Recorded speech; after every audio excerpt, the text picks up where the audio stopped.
Dernier point que je veux évoquer avec vous, c'est un point extrêmement délicat, très controversé.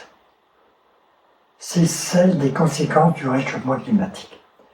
Le Baïkal est-il tel qu'il échapperait aux conséquences de ce réchauffement climatique? Autrement dit, est-ce que la température du Baïkal, comme celle des océans, comme celle de la Méditerranée, est-ce qu'elle n'est pas en train de monter? Je surveille cette question attentivement. La documentation est importante. Je lis le russe, et donc c'est en russe qu'on trouve le plus de documents. Je vois des documents qui se présentent comme scientifiques, qui sont tous d'origine américaine et qui parlent d'une augmentation d'1 degré au cours de ces 50 dernières années de la température du Baïkal. Il se trouve qu'ayant fait X voyages au Baïkal et pouvant parler avec les habitants, j'ai des amis scientifiques, entre autres l'ancien directeur adjoint de l'Institut d'hymnologie, un sympathique Alexandre Soutourine, qui est venu d'ailleurs 2 fois à Évian lorsque Casia organisait des rencontres sur différents thèmes à Évian. Eh bien, Alexandre Soutourine, que j'ai sollicité, est formel. Il me dit non, non et non, niet, niet, niet. Il n'y a pas, on ne peut constater aujourd'hui de réchauffement de la température moyenne du Baïkal. Et il est précis. Il est certain que le réchauffement climatique existe en Sibérie aussi. Donc, on a une partie du Baïkal entre l'île d'Olron dont j'ai parlé, au milieu du lac, proche du continent, et le continent. On a là une partie du Baïkal qu'on appelle curieusement la petite mer. Mer, pas du tout, parce que c'est très petit, étroit, peu profond et peu allongé, une centaine de kilomètres. Cette partie peu profonde, étroite, il est sûr que lorsque, et c'est de plus en plus fréquent, il y a des étés plus longs que d'habitude, plus chauds que d'habitude, elle se réchauffe. Mes amis m'ont écrit qu'ils avaient connu, chose ahurissante, je faisais la une des journaux, une température du lac, tenez-vous bien, de 18 degrés, ce qui les affolait. Bien, mais ça n'affole pas mon ami Soutourine, parce que voilà ce qui se passe. Le Baïkal, et c'est la dernière spécificité du Baïkal dont je veux parler, un record, là encore, le Baïkal est un lac dimictique. Alors, dimictique, qu'est-ce que ça veut dire?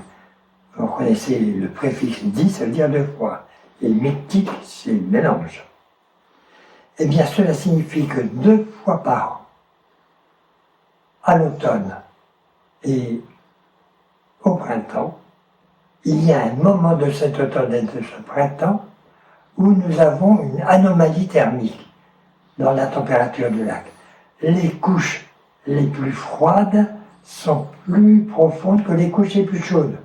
Normalement, plus on va en profondeur, plus la température diminue. Et on a là une inversion thermique. Parce que ce sont des moments, ça se passe à un moment où il y a une forte agitation sur le Baïkal. Les vents du Baïkal sont des vents redoutables. Innombrables sont les légendes sur les vents du Baïkal, sur leur méchanceté. Méchanceté, oui, oui. Un des plus grands écrivains dramaturges d'Irkoutsk et au niveau mondial, Alexandre Vampilov, qui a été joué il y a 2 ans à Thonon, est mort dans une tempête, dans une de ces tempêtes. Et tempête, ça veut dire agitation de l'eau. Cette agitation de l'eau forte durant assez longtemps et bénéfique, merveilleusement bénéfique. Deux effets bénéfiques. Un, elle oxygène l'eau en profondeur et donc permet à la vie de ne pas se limiter aux couches supérieures, mais d'être présente jusque dans la très grande profondeur à la vue du lac. Deuxièmement, eh bien, ces eaux froides de surface, en plongeant dans les eaux profondes, elles les refroidissent et annihilent complètement l'effet du modeste et très provisoire et très limité en surface réchauffement de l'eau du Baïkal. Ce théorème est plus précis encore. Il dit tant que, et c'est absolument incontestable, tant qu'il y aura l'effet dimictique sur le Baïkal, il n'y aura pas augmentation de la température de l'eau du Baïkal. Et alors, mais si cet effet dimictique disparaît, eh bien, il dit pour qu'il disparaisse, il y a une condition scientifique très précise, qui est chiffrée. Il faudrait que pendant toute l'année, la température la plus froide ne descende à aucun moment au-dessous de plus 5 degrés. Même avec le réchauffement climatique, les hivers sibériens restent les hivers sibériens.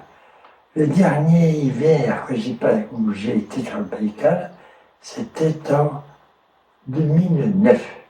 Bon, c'est pas très récent, mais c'est pas très éloigné non plus. J'étais avec un groupe d'enseignants, dont une jeune prof de l'île de la Réunion.